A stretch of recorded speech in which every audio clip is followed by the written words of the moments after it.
live variety special for her performance on Christmas Day during halftime of the Houston Texans-Baltimore Ravens game in Houston. Beyonce did her performance with the HBCU Texas Southern University Ocean of Soul Marching Band.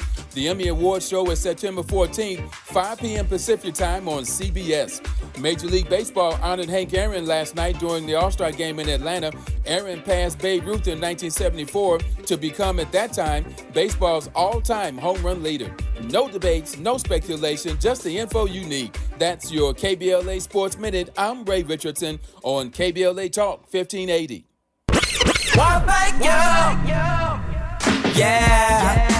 At KBLA Talk 1580, we're proud to be celebrating 4 years on the air, but we know we could not have made it this far without you. We work hard every single day to curate conversations that will enlighten, encourage, and empower you. So, from all of us at KBLA Talk 1580, a big thank you for your love and support. You don't know how much you mean to me. And by the way, if your smartphone did not update automatically, be sure to download our brand new KBLA 1580 app. We think you'll love all the new features, including new ways to send us photos and video in real time, whenever news breaks, while we're on the air. It's a new dawn, a new day for KBLA Talk 1580, and we're glad you're on this journey with us. You never turned away, you were right there. Thank you, thank you. 1,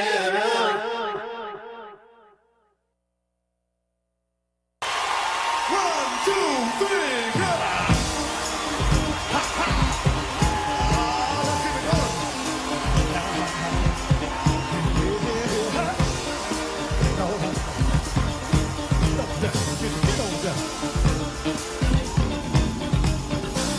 I'm gonna try to keep it coming.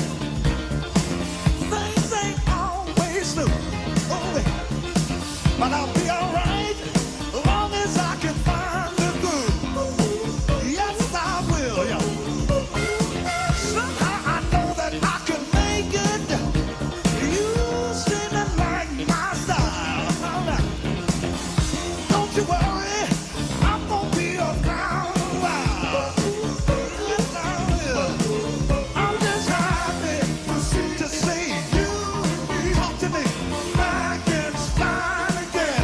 Live from historic Leimert Park in Los Angeles, California, I'm Tavis Smiley, and I'm so glad to see you and me back in stride again.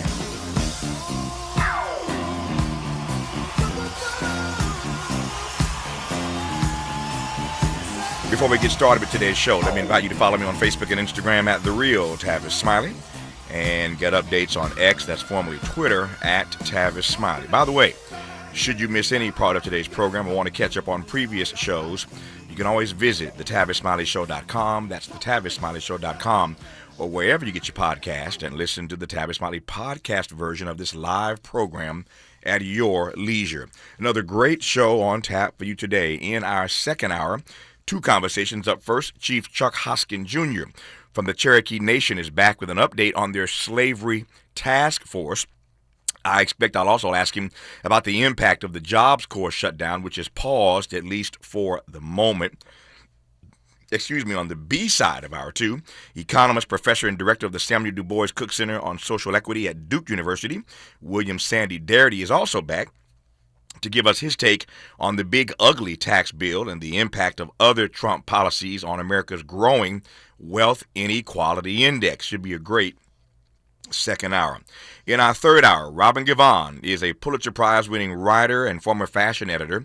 Currently, she is the Washington Post senior critic at large, writing about politics, race, and the arts. Her new book is called Make It Ours, Crashing the Gates of Culture with Virgil Abloh. And I look forward to discussing it with her in our final hour today. Virgil Abloh was a bad man. I remember well how his appointment as head of menswear for Louis Vuitton back in 2018 shocked the fashion industry, as he became the first black designer to serve as artistic director in the brand's 164-year history. So I look forward to talking to Robin about this amazing book about Virgil Abloh in our third hour. But in this first hour today, let's talk politics with professor and author Peter Beinart.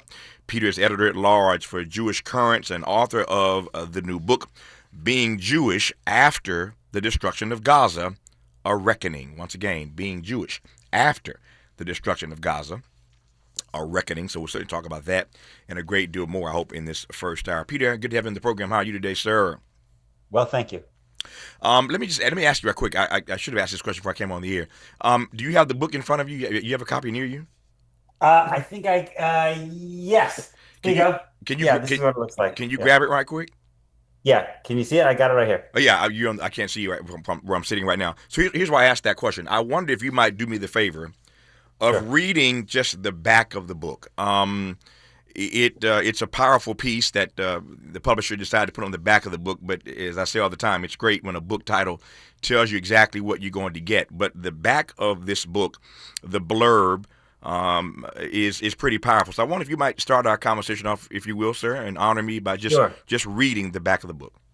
Sure. It says, over the last year, I've struggled with the way many Jews, including people I cherish, have justified the destruction of an entire society.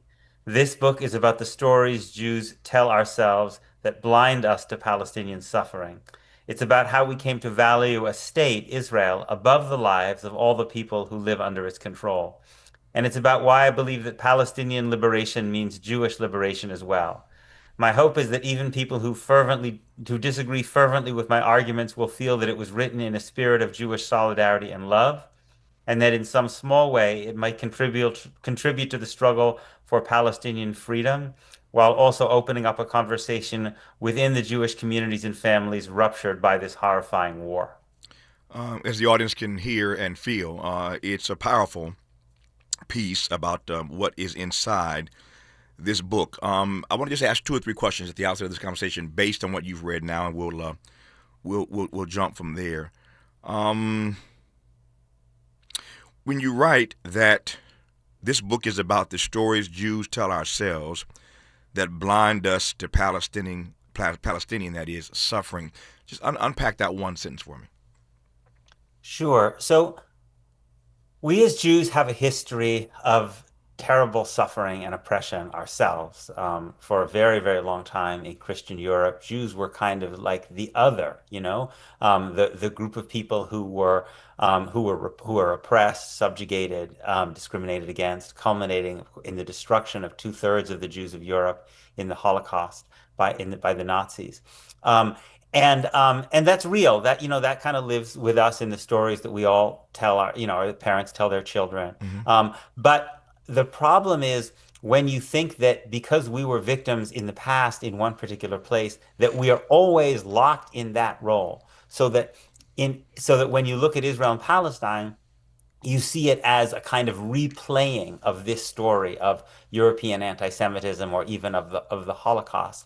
And I think that blinds us to some really fundamental realities about the circumstances there, which are completely different than the circumstances that Jews faced when they were living in Europe. In Israel, it's Jews who have legal supremacy.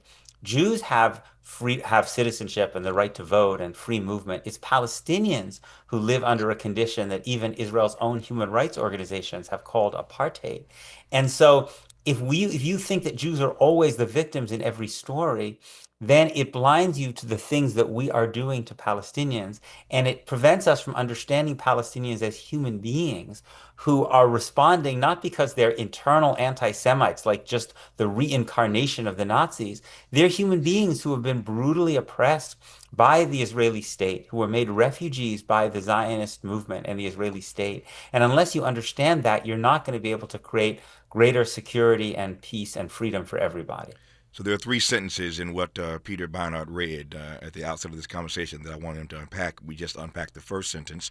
This book is about the stories Jews tell ourselves that blind us to Palestinian suffering. When we come forward, these are the next 2 sentences. I want Peter, one sentence at a time, to unpack for us. Sentence number 2, it's about how we came to value a state, Israel, above the lives of all the people who live under its control. And the 3rd sentence, it's about why I believe that Palestinian liberation means Jewish liberation as well. Just getting started. The book is called Being Jewish After the Destruction of Gaza, A Reckoning. Its author is our guest in this hour, for the hour, Peter Beinart on Tavis Smiley.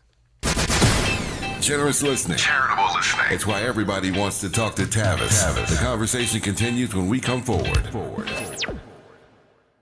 Make a move into a home of your own. With City National Bank's Ladder Up Home Loan Grant, you could receive up to $20,000 that you never need to pay back. Use it toward your down payment, save on closing costs, or to buy down your mortgage rate. Find out more at cnb.com/ladderuphome. City National, here for every stage of the journey. Property must be in a qualifying market in California, New York, or New Jersey. Additional terms and conditions apply. Not all applicants will qualify. Terms are subject to change without notice. City National Bank is an equal housing lender. Member FDIC. NMLS number 536994. All I need is one mic. With the KBLA Talk 1580 guest editorial, I'm Martin Gordon, chair of the Pasadena Community Coalition. Recently, I listened to a Tavis Smiley show conversation with James Farr. At one point, James said something that caught me off guard. Not because it wasn't true, but because it is. Black Altadena is gone. I know it may seem stupid and non-productive, but I stopped in that moment listening to Tavis and James. I broke down and cried. In the back of my mind, I told myself we can bring it back like it was. But James Farr's reality check hit me like a ton of bricks. My community is being murdered. I said murdered, not by the Altadena Eaton Canyon fire, but by the people we elect to protect us, and by greedy and gatekeeping nonprofits who cannot see the forest for the trees. For the first time since the fire, I truly feel and understand my wife's inconsolable pain. Because I'm struggling to find a path to recovery and at least some form of normalcy. My community is crumbling right in front of my face. Lack of funding to rebuild is slowly destroying us. Many of us can no longer hold out, and developers are gobbling up our property. When I hear voices like Tavis Smiley and James Farr speak truth to power on KBLA Talk 1580, it reminds me that we're not crazy, just unheard. Make no mistake here, KBLA delegation, this is war, and we the people of Black Altadena are losing. It's like waiting for reparation. Not gonna happen, brother. In this new orange man world, no one, no entity is persuaded by right or wrong. There is no consequence for doing the wrong thing, and no accolades or support for doing the right thing. Will war-torn Black Altadena survive? Your guess is as good as mine. But what have I got to lose? I'm in my 70s and don't have time to wait. Dr. Martin Luther King Jr. once suggested that riots break out when people have no hope. But there's nothing left to burn down in Altadena. I wish I could say I remain hopeful that my beloved community will rise again like a phoenix from the ashes. I wish I could. With a KBLA Talk 1580 guest editorial, I'm Martin Gordon, chair of the Pasadena Community Coalition. Pasadena Community Coalition at gmail.com. Reach out to me. As always, we welcome your feedback.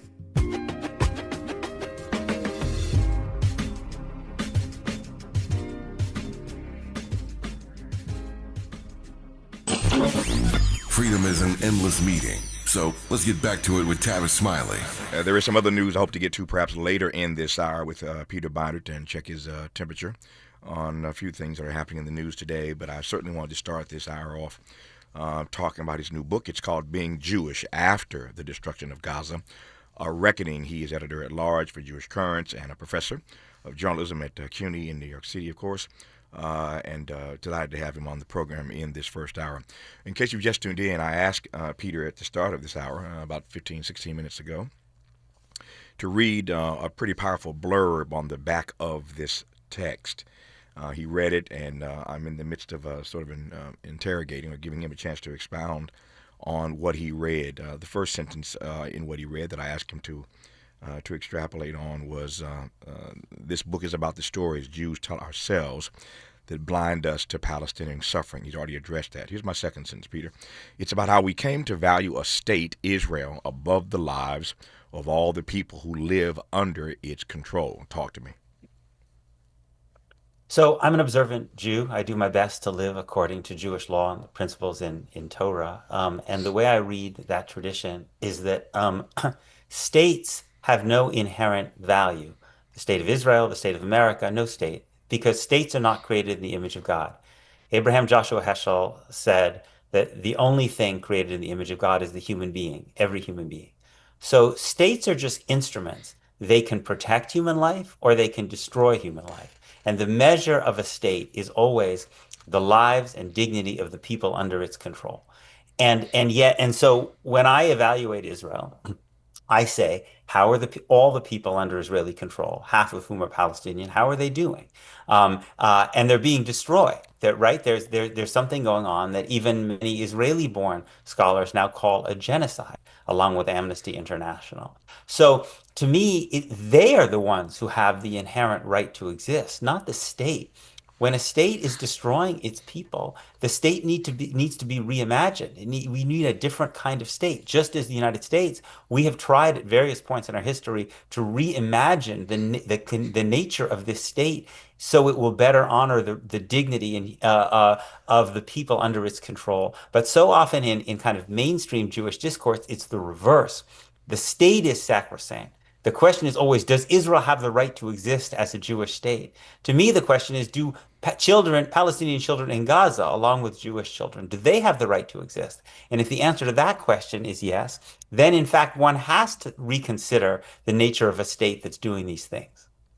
The third sentence, Peter, is the following. And this book is about why I believe that Palestinian liberation means Jewish liberation as well. Tell me why you think those, how might I put it, why you think those two things are inextricably tied together? Well, Martin Luther King famously said that white and black Americans were linked in an inescapable garment of destiny because they were living alongside one another. And while black people were suffering in their bodies because of segregation and structural racism, white people, he argued, James Baldwin argued, Nelson Mandela made a similar argument in South Africa, that white people who were benefiting supremacy were suffering in their souls, that it separates you from your best self. I think for someone like King and for someone like me, it also separates you from God. And so when I look at Israeli Jewish society and Israeli Jews, and I see people who are suffering as a result of supremacy. And when I look at Jews in the United States and other people who are complicit and supporting of that, I think we are also wounded by that. I see good people, really, really good people, but this separates them from the best side of themselves because the qualities that I see in them in other contexts, their empathy, their kindness, it's like when they have to defend this supremacist system, a wall goes up between them and their best selves. And I think this is the kind of thing that King and Baldwin and Mandela were talking about. And it's true here. We need to liberate Palestinians from being oppressed, and we need to liberate Israeli Jews from being oppressors. Mm. Speaking of King and the civil rights movement, etc., I have said for many, many years now, I believe this with every fiber of my being, that as black people, every one of us have a little bit of white supremacy in us. I believe that. And oftentimes I say that people get their backs up. But I believe it, that every one of us who is black in this country has a little bit of white supremacy in us. It's almost... to my mind, it's impossible to deny. You can't be born into a place like this, put another way, a cesspool like this, and not have some of that get in your DNA. So we can work like the devil. We can work assiduously over our lives to work that white supremacy out of us. But we have a little bit of that in every one of us, and I work hard every day to work it out of my system, right? I raised that because you go on to say in the piece that I had you read that my hope is that even people who disagree fervently with my arguments will feel that it was written in a spirit of Jewish solidarity and love. I suspect there are many people listening right now, and others that you've already encountered, or certainly those who have been commenting on this book online. I can hear people, as a matter of fact, I saw some of it myself. And their argument is there's no way, Peter, that you could have written this book, not this one, in Jewish solidarity, certainly not in love for Jewish people, and that there must be a little, a little anti something inside of you. As a Jewish brother, you take my point in terms of why I mentioned the white supremacy in black people. Maybe Jews have a little bit of some of that in you. So to those who say that you can't write a book with this particular perspective out of Jewish solidarity and love, you say what? Well, first of all, I don't think being a Jew in America is the equivalent in any way of being a black person in America. We were the other, the subjugated other in Europe and in other places. And so, yes, I think if you're talking about what people call self-hating Jews or Jews who have some self-hatred, there are figures that you see in European history. Many of them convert to Christianity and then say terrible things about Jews. Yes, I think that did exist. But in the United States, Jews, yes, we experienced anti-Semitism, but like Italians, Irish, Polish, we basically became, most of us became viewed as white in the 20th century. And so I don't think that experience is in any way the same in terms of that potentially internalized self-hatred. I think that the better analogy is, to white Southerners, let's say, or white Americans at all, or white South Africans or Protestants in Northern Ireland. You are part of a group. The group has a strong identity, a strong sense of solidarity, and it doesn't like internal critics. It doesn't like people who are considered to be kind of traitors who say, listen, this community that I'm in, that I love, that we're doing terrible things. We're doing things that we're going to be asked, we have to hold ourselves to account for. People don't, those kind of folks are generally not that popular, right? But I see what gives me a sense of hope is that I see so many, especially younger American Jews, these encampments on college campuses, they were always described as like massively anti-Semitic, but almost every college I went to, Jewish students were overrepresented in that movement. There are many, many, many, especially young American Jews who know that the way they want to be Jewish is not to be complicit in a system of supremacy. And they do care about being Jewish. They love our traditions, but they love our ethical traditions. And they see a state in Israel and a Jewish organizational community in the United States that's not living up to those traditions. Speaking of the Jewish experience and the black experience and Abraham Joshua Heschel and his friend Martin King Jr., my view, which I expressed routinely on this program, is that racism, to my mind, is still, Peter, the most intractable issue in this country. I could add to that any number of other issues these days, starting with climate and poverty and on down the list. This notion of American exceptionalism just doesn't exist to my mind anymore, if it ever did. So there's so many threats to the very future of this experiment in democracy. But in many ways, I still believe that racism is likely and perhaps the most intractable issue in this country. And you will not ever convince me, certainly not in this moment, that America is ever going to get serious about a real conversation about race. I can say the same thing about gun violence. America, it just isn't ready for a serious conversation about gun violence any more than they're ready for a real conversation about race. You posit that you hope that this book, in some small way, reading your words, might contribute to the struggle for Palestinian freedom while also opening a conversation within the Jewish communities and families ruptured by this horrifying war. And I suggest to you that the Jewish community, broadly speaking, is not ready for the kind of conversation you were trying to usher it in. And to that you say? Well, certainly not the leadership, but we are seeing a really substantial shift, and you can see it in the polling, and I see it every day, among younger American Jews. I think that there are moments in time when a movement captures the imagination of the world. It happened in the anti-apartheid movement. It happened in the civil rights movement. And I think in some ways we're seeing this with the struggle for Palestinian freedom. It's not a perfect movement. I don't agree with every single slogan that's chanted at every single rally. But so many people are seeing on their screens that they're just seeing day after day after day that people in Gaza, children in Gaza are being slaughtered. They're starving to death. and they say with American weapons, and they're saying, why is this?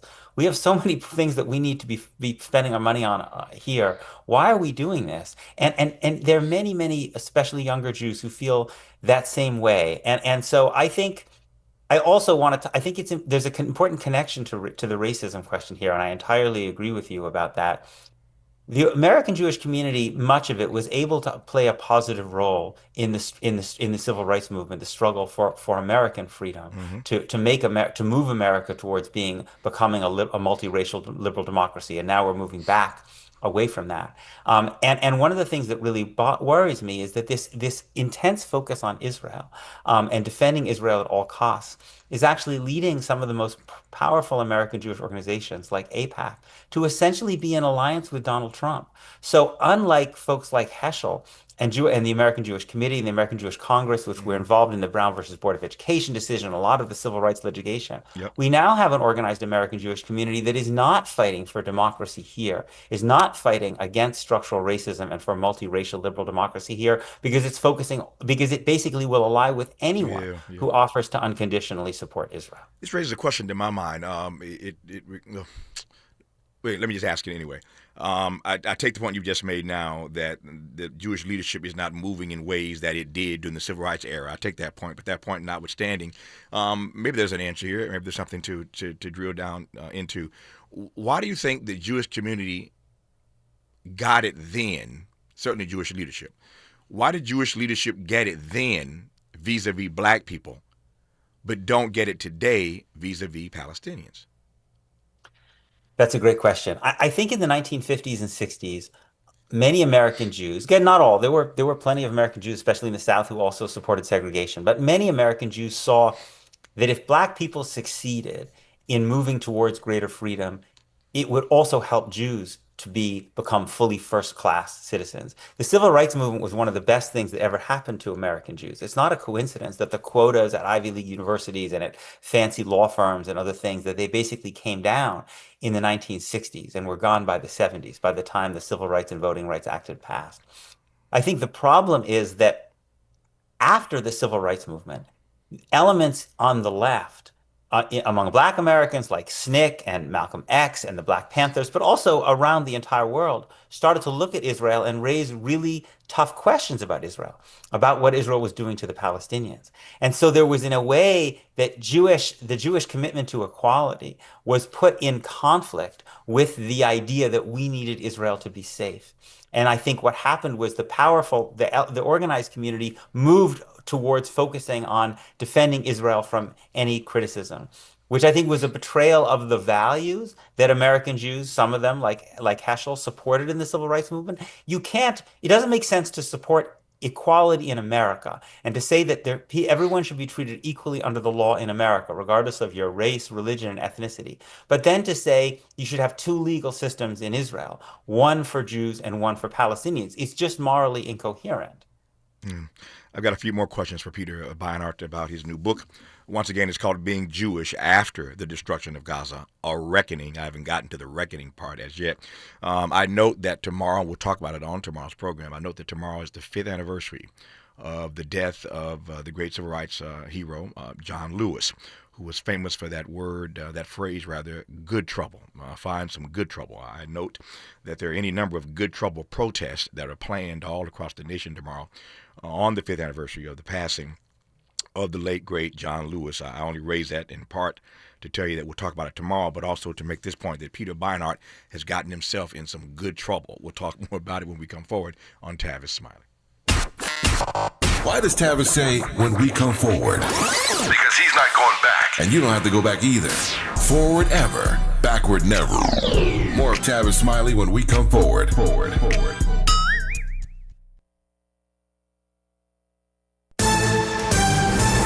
I'm Bree Wood with BIN News Now. Authorities in California have taken 21 children from a couple in Arcadia. All were born via surrogates. This woman in Texas is one of them. The FBI, me and some of the other girls that I'm talking to are currently working with them. The case began after a 2-month-old was hospitalized with head trauma. The couple was arrested for child endangerment. Stevie Wonder is shutting down rumors about his blindness, with some fans saying they believe he can actually see. During a concert in Europe, he told fans, "Shortly after my birth, I became blind," adding that it's helped him see people for who they truly are. And Anna Mae Robertson, one of the last surviving members of the all-black female World War II unit known as the 6888, has died at 101. The unit sorted a massive amount of backlogged mail for U.S. troops in Europe. Their story was told in Tyler Perry's Netflix film, 6888. Get BIN News Now on demand 24/7 on the iHeartRadio app. Think It Up is an initiative to activate student-powered, teacher-led learning projects. Students and teachers, how can you spark great learning experiences in your classrooms today? Join at thinkitup.org. Right now, there are young people across the world facing a tough choice: continue their dream of education or drop out to help their family put food on the table. You can help change their future in a single moment. See how far your support can go at unbound.org. Is this the time? This is the KBLA Sports Minute with Ray Richardson.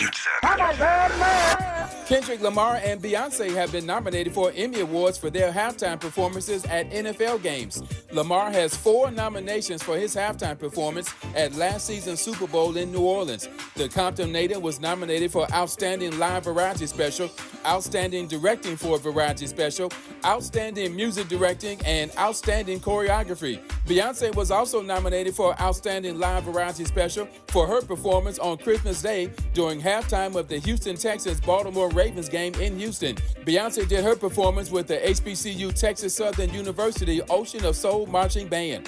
The Emmy Awards show is September 14th, 5 p.m. Pacific Time on CBS. Major League Baseball honored Hank Aaron last night during the All-Star game in Atlanta.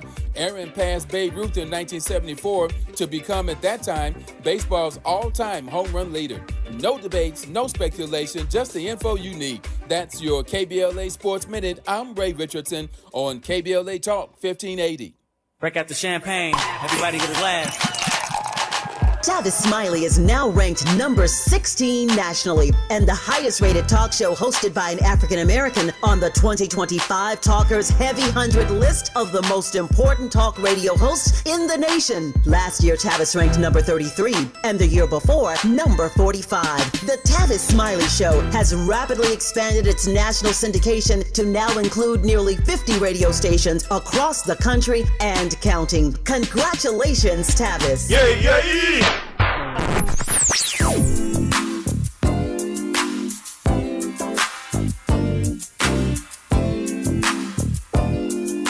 This is KBLA Talk 1580. Talk radio. That's music to your ears. We're unapologetically progressive. KBLA Talk 1580. Paid for by government.com. Did you know? The United States Mint has issued a new Morgan silver dollar coin in proof condition for the first time. Not only that, they are also minted in 99.9% pure silver for the first time ever in history. Coin experts are calling this an amazing opportunity for anyone that knows the enduring popularity of Morgans. But you must hurry. Only 400,000 of these legal tender silver dollars were issued. These first ever Morgan silver dollars are brand new with stunning mirror-like finish. Minted by the iconic San Francisco Mint. Call now and you're guaranteed a new first ever 99.9% pure silver proof Morgan dollar. To learn more, call 1-800-973-9717. If you order now, you will receive a free coin collector bonus pack, a $25 value, free with every order. Call 1-800-973-9717 now to secure your new Morgan silver dollars before they are gone. That's 1-800-973-9717. Hi, I'm Jesse Jackson Jr., inviting you to join me weekdays at 12 noon, right after Tavis Smiley, here on KBLA Talk 1580. As a law school graduate and a theologian with a firm grasp of our body politic given almost 2 decades in Congress, my show is the fresh new home of an authentic, uncompromised quest for transformation and salvation, both personal and collectively, as I vigorously interrogate the theological and symbolic meanings embedded in our society. I promise to leverage my knowledge of history, theology, and both international and domestic issues to imagine an inclusive vision for the future, which I hope will inspire all of us to pursue pursue life, liberty, and the pursuit of happiness as a given, not just an aspiration. So join me weekdays at 12 noon right after Tavis Smiley for 2 hours of the Jesse Jackson Jr. Show only on KBLA Talk 1580.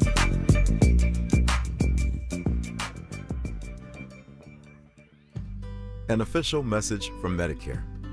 I turned 65 this year. I knew it was time to figure out Medicare, and I had questions, like when to enroll and how to enroll. So I went straight to the official source, Medicare.gov, to get the facts about Medicare. I found answers to all my questions, and I'm ready to get started. And so can you. Just go to Medicare.gov to get the real facts about Medicare. Paid for by the U.S. Department of Health and Human Services. Are you having trouble hearing? Hearing loss can devastate the quality of your life. Now, there's an affordable fix for you or your loved one. Rated the best hearing aids of 2025 by Forbes Health, Audion Hearing has the highest quality hearing aids at the lowest prices, starting at just $98 a pair. I actually like them better than my old $5,000 hearing aid. I could not believe how my hearing and life changed. Join over 1 million happy customers by going to audionhearing.com. That's AUDIEN hearing.com.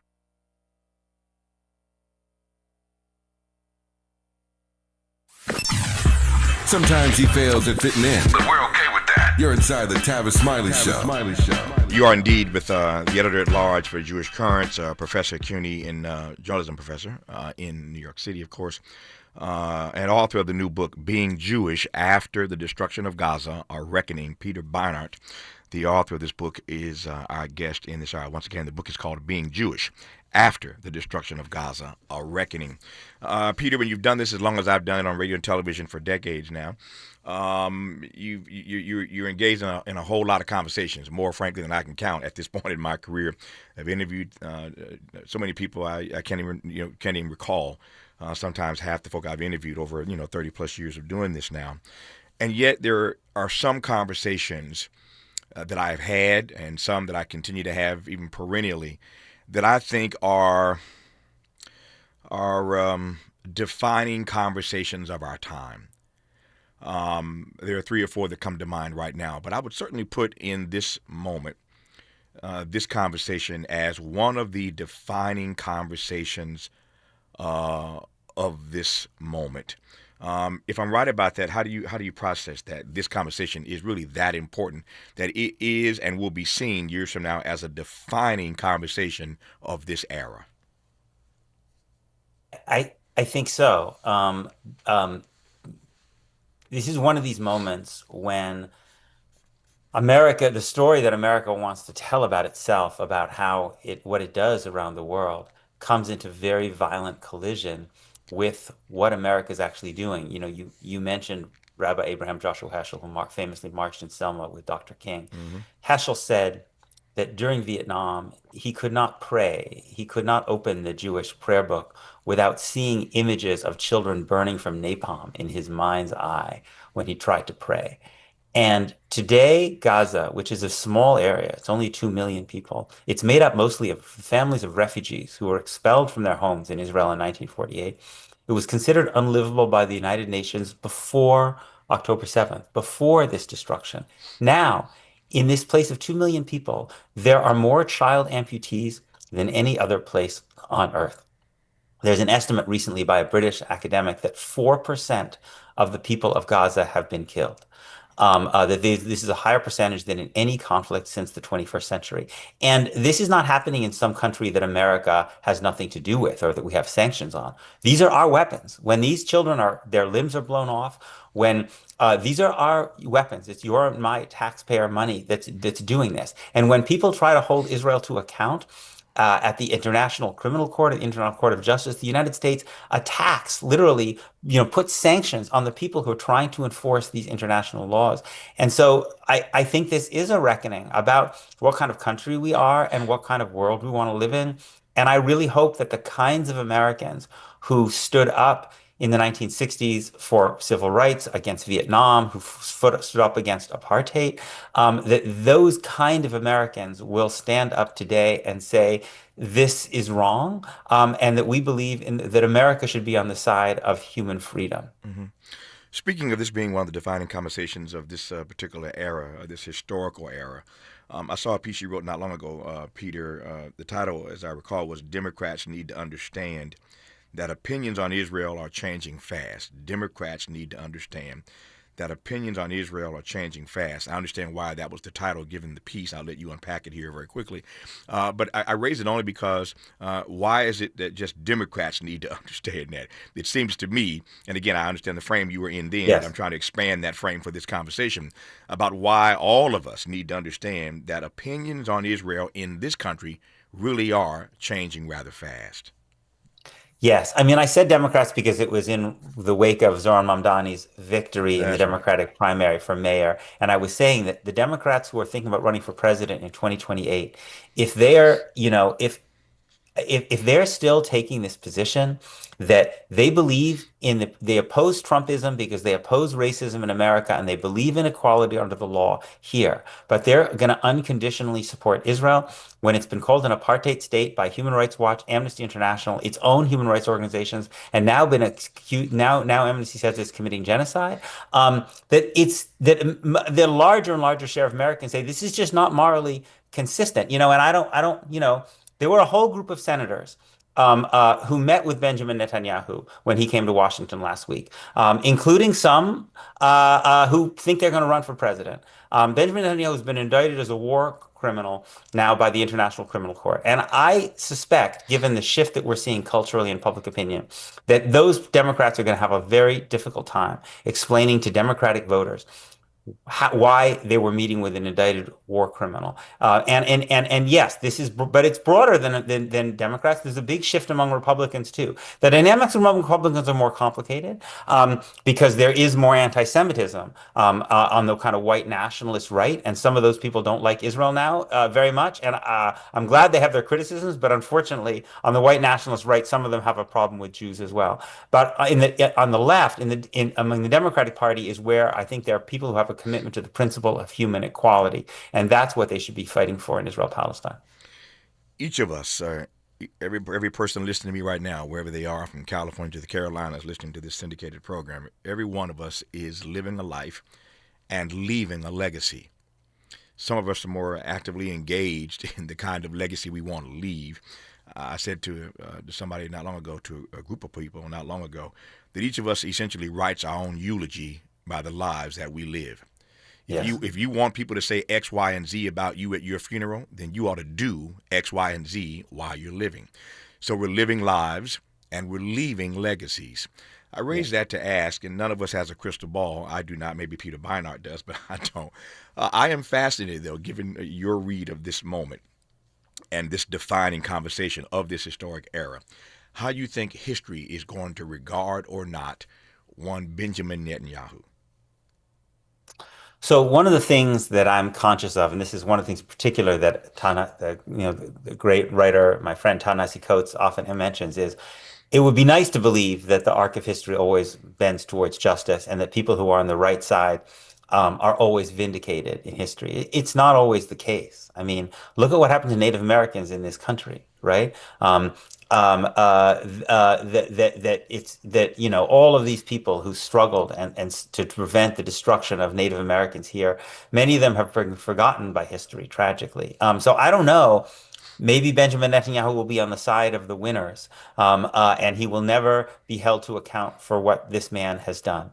But this, just as Donald Trump is responsible for the deaths of countless people in the United States and countless people around the world, because he doesn't fundamentally believe that all human beings are created equal in the image of God. He doesn't shudder when he thinks about actions that he's taking that are going to kill innocent people.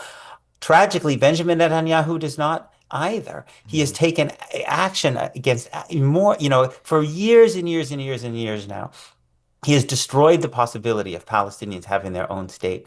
He has given the orders that have killed tens of thousands of Palestinian children, destroyed most of the hospitals, most of the universities, most of the bakeries, most of the agriculture, most of the mosques and churches in Gaza. So I don't know whether human beings will hold him to account. I hope they do.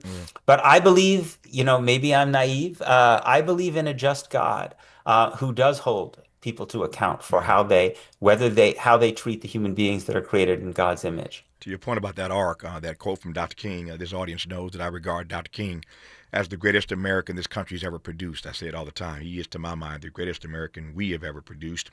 And yet I argue in the very next breath that King was a public servant, not a perfect servant. And there are 2 or 3 things. If King were here, I'd wrestle with him. I'd tussle with him intellectually about a few things. I am not the Rhodes Scholar that Peter Beinart is or was. But I'd tussle with King on that particular quote. I love the quote. Everybody uses it. The arc of the moral universe is long, but it always bends toward justice. I won't go as far as Ta-Nehisi to say that's not always the case. I will say this, that it doesn't just bend toward justice. You got to bend it. King suggested that it just bends toward justice always. Maybe not so much, Dr. King. You got to bend that thing toward justice. I digress on that for now. More with Peter Beinart when we come forward on Tavis Smiley. Hope, agency, dignity. This is Tavis Smiley. Can you dig it? Come on! One night, yeah. At KBLA Talk 1580, we're proud to be celebrating 4 years on the air, but we know we could not have made it this far without you.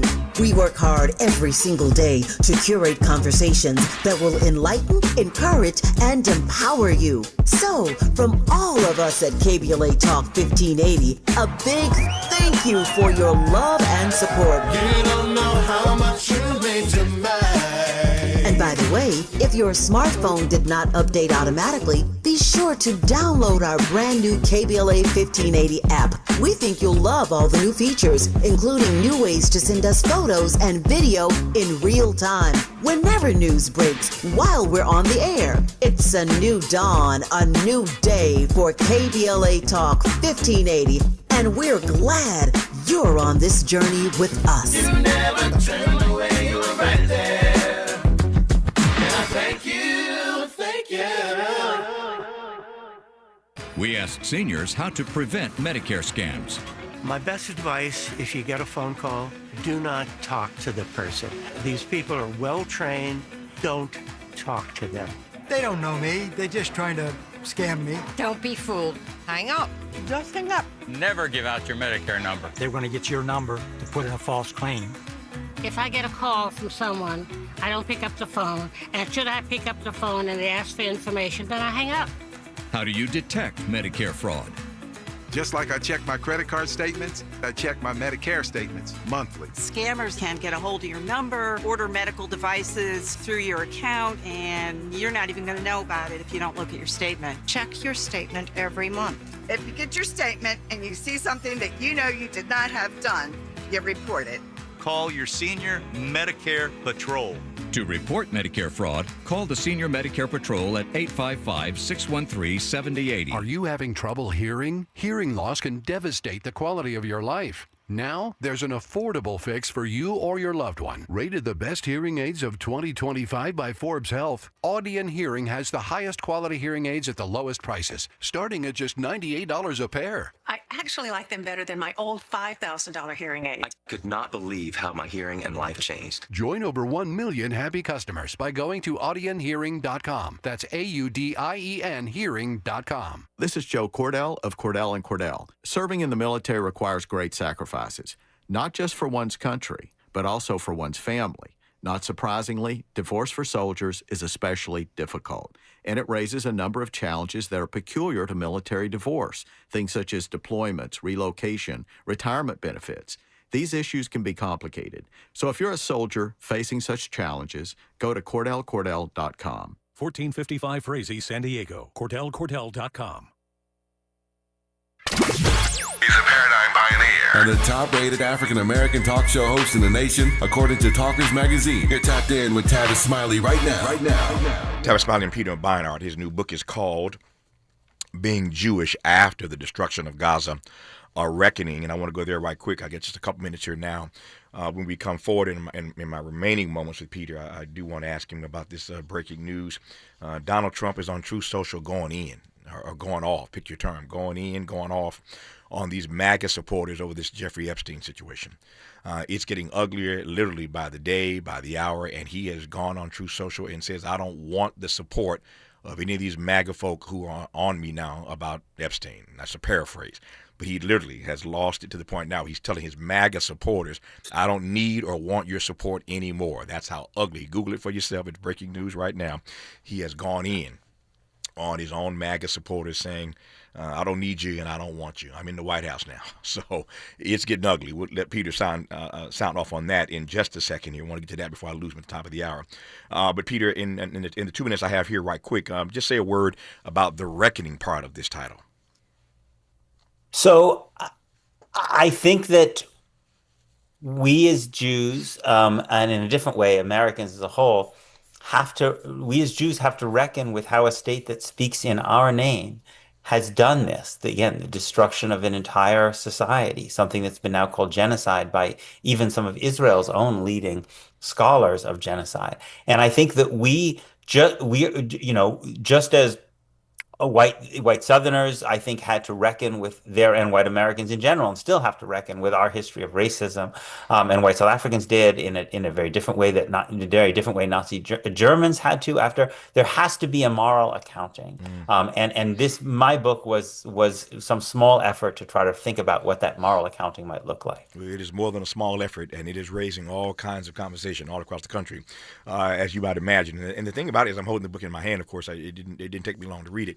It's an easily digestible and readable book. You can do it literally in an evening, or evening and a half. It's not the most dense book I've ever read. It's short. It is short, but it is powerful. It is a powerful polemic that doesn't take long to read at all. I highly, highly recommend you hearing a different perspective from a Jewish brother himself. It's called Being Jewish After the Destruction of Gaza, or Reckoning. The author's name is Peter Beinart. That's spelled Beinart. And Mr. Beinart will be with us for a few more moments here when we come forward to talk about the implosion of Donald Trump and his friends. You're listening to Tavis Smiley. What's your quarrel with the world? You're listening to Tavis Smiley.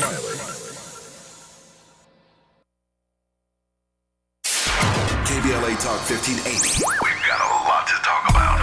KBLA Talk 1580 reminds you, when we fight, we win. The Youth Justice Coalition is challenging America's addiction to incarceration and discrimination. YJC works to dismantle policies leading to mass incarceration, law enforcement violence, and the school-to-prison pipeline. Their approach, transformative justice, community intervention, free LA high school, legal defense, and system monitoring. YJC promotes safety without relying on prisons. Their goal, prevent system contact and help people exit the system through direct action, advocacy, and education. Want to get involved or need help? Call 323-235-4243. That's 323-235-4243. Join YJC in creating change. When we fight, we win. KBLA Talk 1580, your voice for justice. This is a community call to action from KBLA Talk 1580.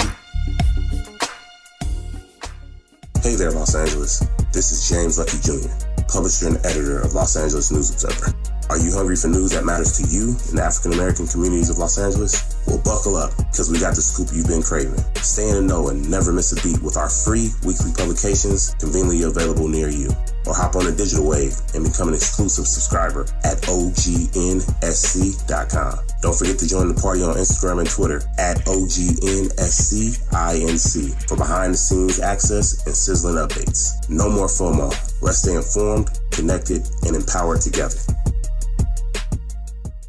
If you're like me, 60 and retired, making ends meet, especially here at the supermarket and drugstore, is tough. I'm so blessed to have found benefitscheckup.org. It's a free and confidential website from the National Council on Aging that connected me to $1,200 a year in programs that help pay for food, medicine, utilities, and more. Maybe it can help you. benefitscheckup.org.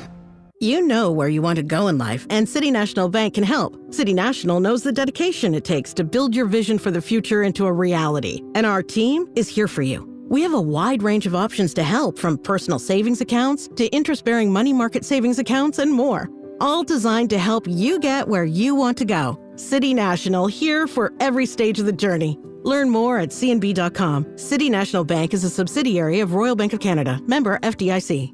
Is reviewing life insurance on your to-do list? Now's the perfect time to add it. A friend recently told me that securing life insurance sooner rather than later can help you lock in lower rates for years to come. So I bumped this up on my list and got it done. I called SelectQuote and couldn't believe how easy and affordable life insurance is. I'm 40 and got a $500,000 policy for $16 a month. My husband's also 40 and his $500,000 policy was only $18 a month. Plus, with SelectQuote's same-day coverage, there was no medical exam required, and we were covered by the time we hung up. Knowing I have this checked off my list feels amazing, but the peace of mind knowing my family is protected feels even better. Call SelectQuote at 1-800-729-7070. That's 1-800-729-7070. Or go to SelectQuote.com to get your free quote today. That's 1-800-729-7070. Details on example rate at SelectQuote.com.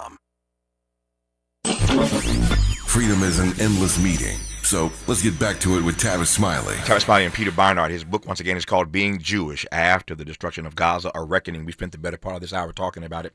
I've got 3 minutes left here. I want to yield the balance of my time to Mr. Beinart. And the question is simply this. There are a number of things that were predictable. Everybody knew that at some point Musk and Trump were going to fall out. Two entitled billionaires, two white male entitled billionaires could not occupy the same space for too long. We all knew it was going to come, and it came. Say nothing of the fact I just read today that Musk and his company, his AI company, just got a $200 million contract from the government. So he did what he needed to do while he was there. I digress on that for now. And now we are reading Donald Trump going in on his True Social platform on these MAGA supporters whose ire has been raised by the way that he and Pam Bondi, the AG, are handling or mishandling, as it were, the promises they made on these Epstein files. It's getting crazier literally by the minute, Peter. But what do you make very quickly in the 2.5 minutes I have left of the implosion that's starting to happen with Trump and these MAGA supporters? I mean, it's hard for me to believe that 10 years after Donald Trump entered in American politics, that any sane American doesn't understand this man is a pathological liar. He just doesn't actually, I think, understand the difference between lies and truth. I think that happens if you've been lying for such a long time. I think you actually just lose the capacity to distinguish. But if this Epstein thing is helping a few more people of his, who were his supporters to realize that, I wish they had realized it before 2016.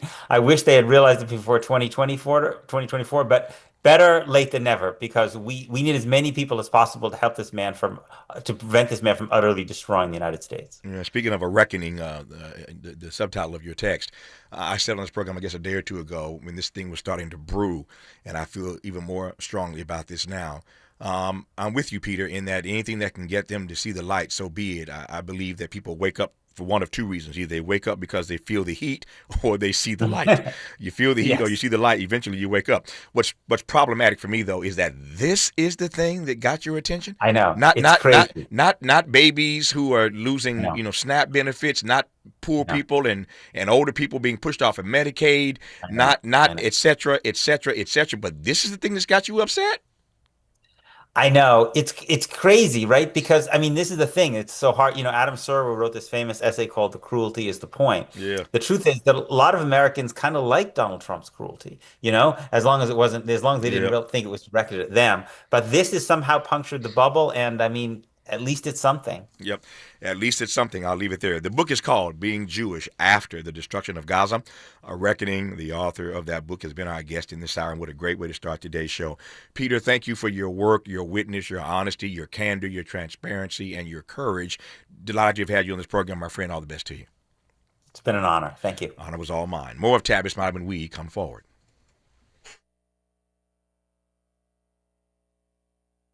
KBLA 1580 Santa Monica.